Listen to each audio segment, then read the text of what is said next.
Well, hey guys, it's Thor's Axe 777, and it's Saturday morning, and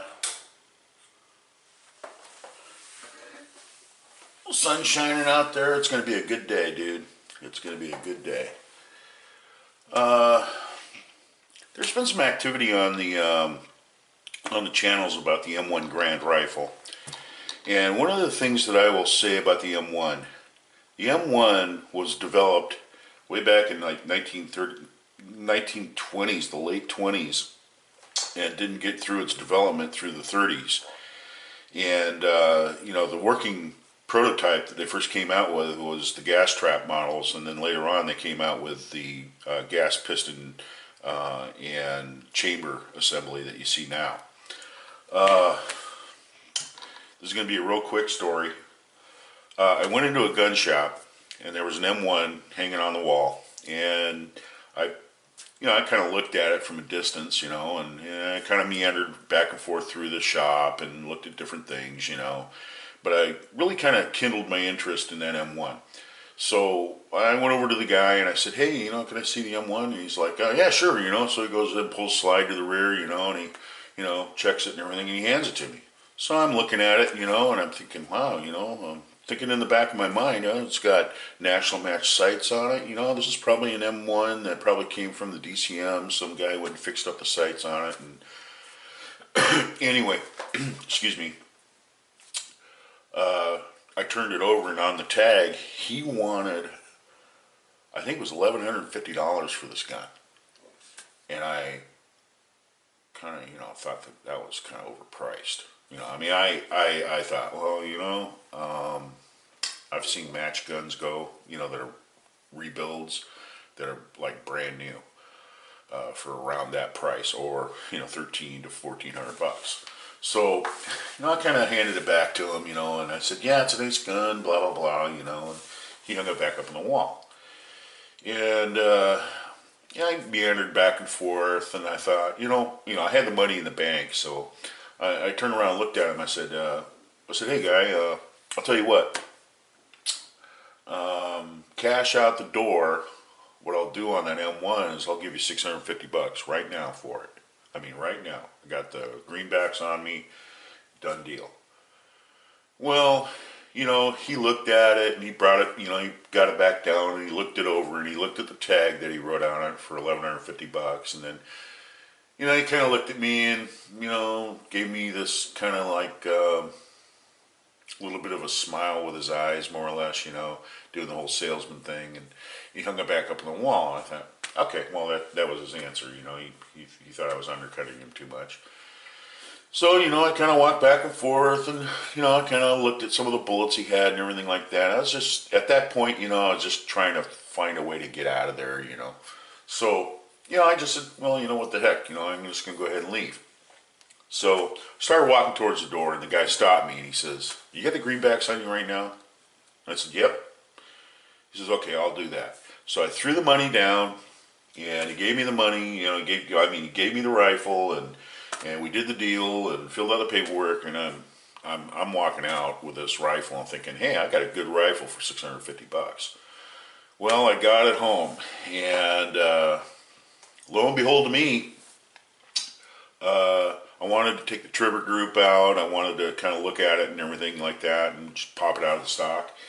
And when I took the trigger group out, I found out a few things about this rifle. Some guy had glass bedded it. He put steel bed in there. The trigger, it broke at 4.5 pounds. It was all there. The modification to the forend was done, permanently attaching it to the forward furl. And I started looking this over. I was like, okay, this is a built match rifle. Is what I got for $650. So I was all excited about it. I mean, it took everything I could. I had to tap the receiver out of the stock. It was that tight. I mean, it was like one piece of steel. And I took it out to the range the next day, and I was all excited. And I had some 168 grain, Hornadies, and then some Match Kings and stuff like that I had laying around the house. And I was going to go ahead and fire it. Well, I went ahead and I fired it, and it fired way off to the left. So I ended up having to crank the rear windage, way off to the left to correct for that, to bring it over to, to zero the rifle back into the center. And, I was thinking, man, this is kind of messed up. There's something wrong. And sure enough, there's things that you want to check on the M1. So I'm going to show you that. All right. This is the barrel that was in it. And it's really kind of unfortunate. This is a 1968 vintage barrel. And these Springfield Armory barrels were renowned for their accuracy. These are sought out by guys that want to keep their M1s in an original configuration with an original barrel that's going to shoot really, really good. So that's something I found out, and also the thing is, though, is that even though the barrel doesn't look like it's had too much done to it, I mean this barrel shot out, and I didn't find that out until after I went out and fired it.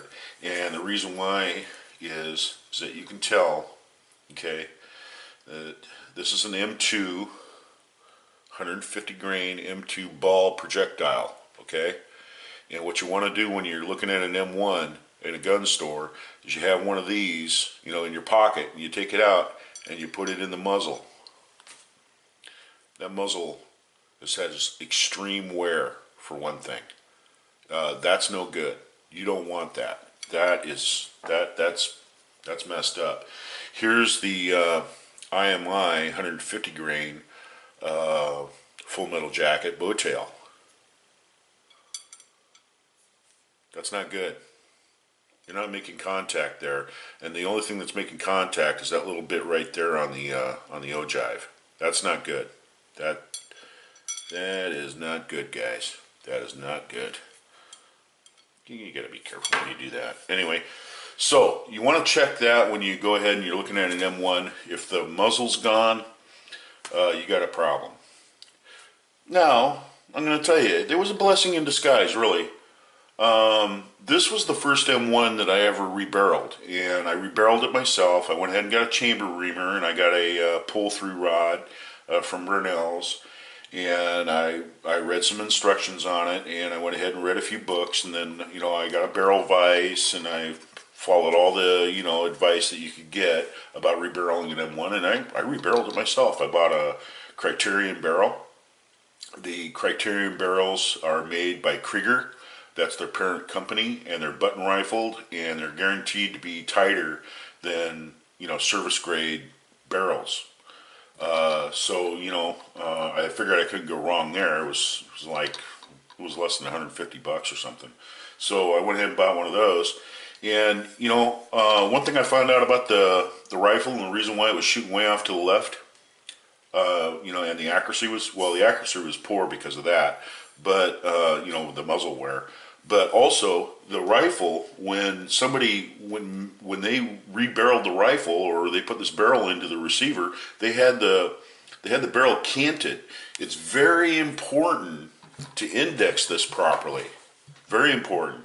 You have to have your front sight straight up and down. If it's not straight up and down with the rear sight, that gun will never ever shoot straight, no matter how many rounds you put through it. And I think that's what happened to this, is that the guy who had it built it up, and whoever put this barrel on put it on canted, and so the guy just shot it and shot it and shot it and shot it and shot it and shot it and tried to do his best with it, and it was the barrel being out of index. So anyway, there's a trick to that. Now, if I can find a receiver or a rifle that needs a barrel, an M1, I want to do a series on how to rebarrel one. And the next one that I do, I want to go ahead and rebarrel it in 308. So far, I've done 7 M1s. I've done 3 in 308, and I've done 4 in 30-06. And, the difference between the .6 and the 308, there isn't any difference there. The pressure curve is the same. The way that, your velocity that you're going to shoot is the same. You know, these M1s are made to shoot a bullet below 180 grains.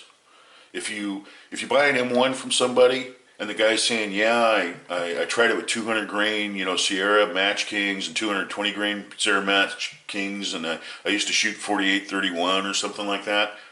Uh, that rifle's going to have some problems, and if it still cycles, I mean, you know, that sort of port pressure on these bends the op rods. That's one thing that you want to check to make sure that your op rod is properly.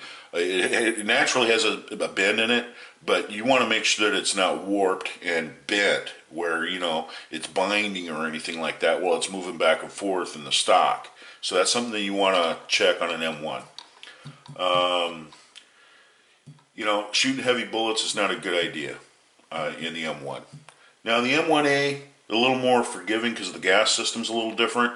But even at that, I mean, I've seen guys shoot 190 grains. Well, we were out at Fort Lewis, and, you know, we were shooting 1,000 yards. These guys are shooting 190 grain bullets, and they were getting them out there, and, you know, they were shooting accurately. But that's way too much wear and tear on that gun. That gun wasn't designed to shoot 190 or 200 grain bullets. You know, it was supposed to be in the 150 grain bullet, weight. 168 grain, 173, 174 grain bullet is about as high as you want to go in grains for these guns. You know, they weren't designed to shoot heavy bullets or slow burning powders. 4895 and 4064, they're about as slow as you want to get in these barrels. Otherwise, you're going to put way too much port pressure out there, and you're going to bend your op rod. So anyway, if I can get another rifle, I'll do a project on it. I'll get a Krieger National Match barrel and throw it on there. I'll do all the National Match upgrades, you know, glass bed it and do all that stuff and relieve the stock the way it's supposed to be. I'll do the, you know, forward handguard modification, attach it to the ferrule. I'll show you how to do that. But these guns will shoot, and you know, tell you the truth, I prefer the M1 Grand over the M1A. So anyway, that's what I wanted to go over today, this morning, and you guys have a great day. Go out and do some shooting today. It's Saturday, and unfortunately, some of us work the weekends. So anyway, today's one of my working days. So you guys have a good one, and this is Thor's Axe, and I'm signing out.